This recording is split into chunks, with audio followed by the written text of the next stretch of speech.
Happy Wacky Hair Wednesday, Kipsters.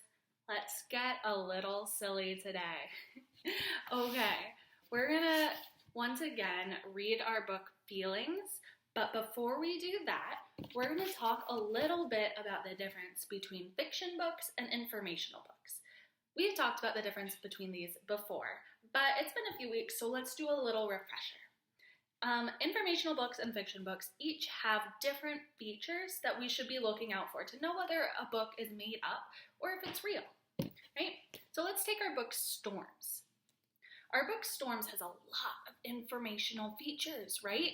This is like a really good example of what an informational book looks like. First of all, it's got photographs, right?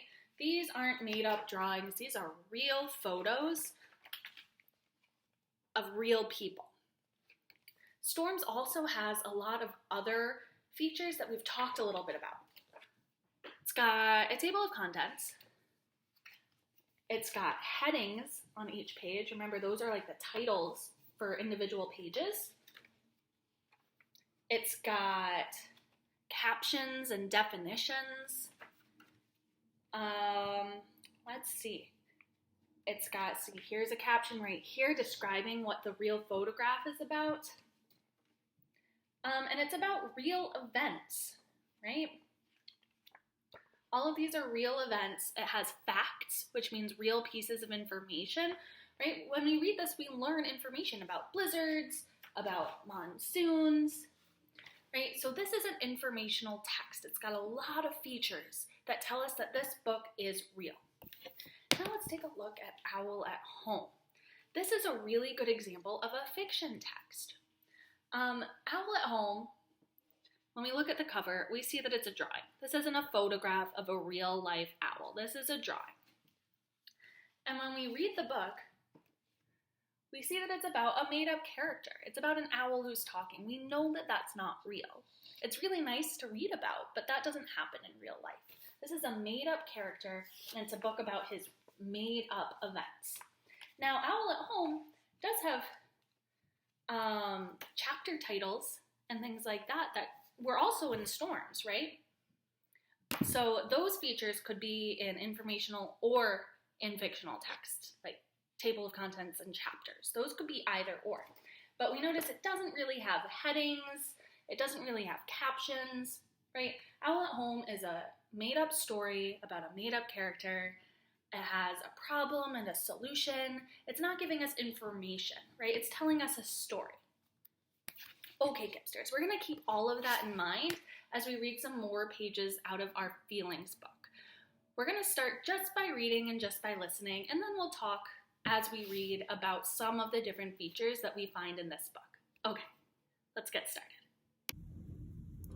Okay, Kipsters, we're gonna start on this page titled The Paper Airplane. Okay, so I noticed right away that we do have sort of a chapter title, right? Because remember from yesterday that each page is sort of like its own chapter. Okay, I'm also noticing right away that we've got drawings, not photographs. Let's read what The Paper Airplane says. This is your conscience speaking. Don't do it. Ooh, Kipsters, that's a big word, conscience. Your conscience is like the little voice inside you that tells you right from wrong. Okay, this is your conscience speaking. Don't do it. Damien, did you throw this? Gulp. I told you. She caught me. He feels ashamed. My face is hot. Come here. He feels embarrassed. I shouldn't have done it. He feels guilty. What's going to happen? He feels afraid. Is she going to tell? I warned you. He feels humiliated. I'll have to punish you. I'll bet he's sorry. I'm sorry. Remember that next time. He will. Nothing is worth this. Crime does not pay. Okay, Kipsters. So, again, that was a dialogue. Remember, characters talking and thinking.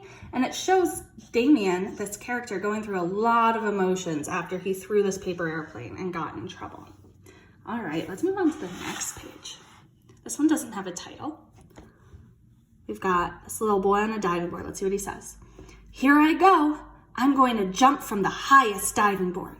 I am Mr. Bold, brave as Mighty Mouse. Whoa. And then you've got these kids down here.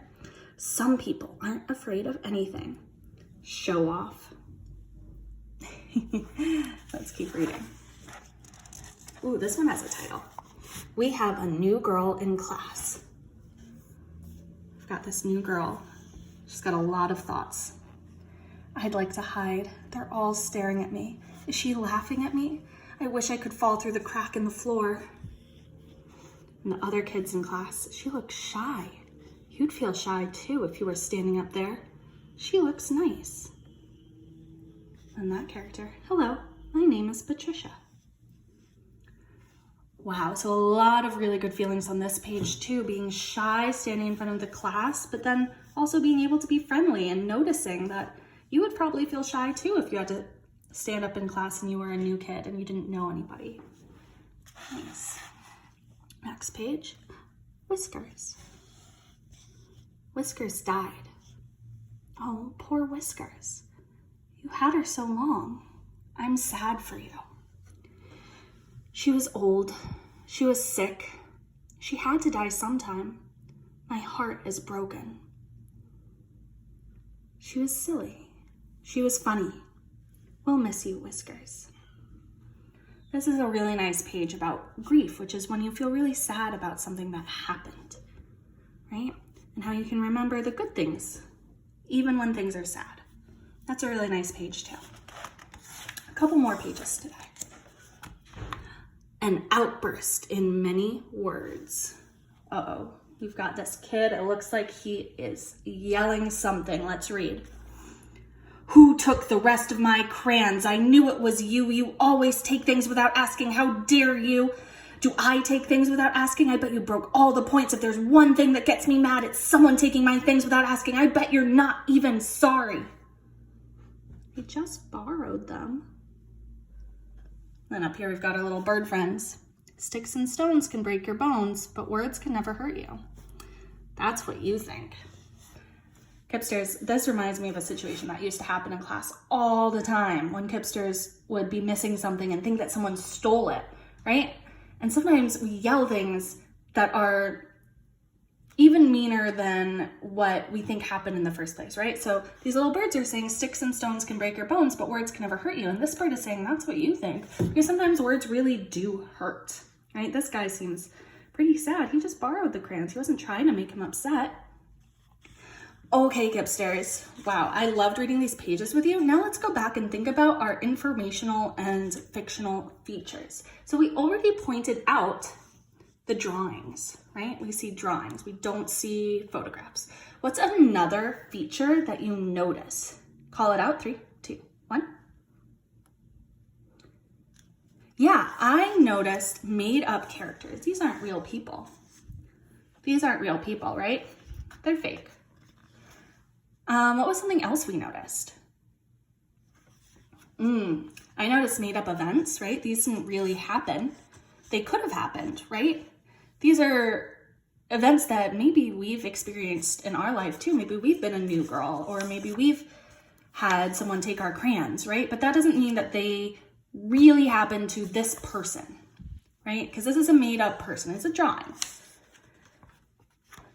So Kipsters, what I noticed about this book is that it has made up people going through experiences that really could happen to us. That's what we call realistic fiction. Ooh, say that with me. Realistic fiction.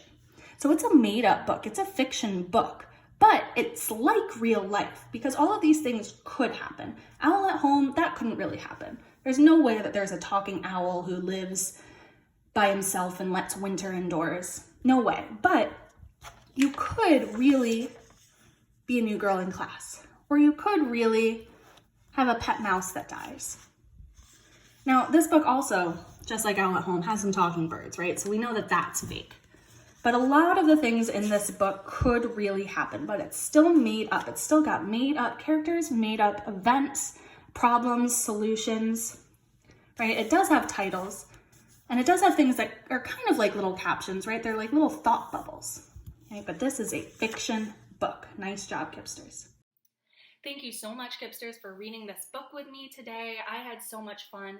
Your job now is to go into Kids A to Z, pick out any one of your assigned books, go to My Assignments, pick one of those books, and text your teacher the name of the book and whether it's fiction or informational. And then how do you know? What feature does it have that shows you that it's fiction, which means it's fake, or it's informational, which means it's a real story? All right, I look forward to hearing from you. Let's continue being a little silly today while we grow our brains, and I'll see you tomorrow for Superhero Thursday. Bye, Kipsters.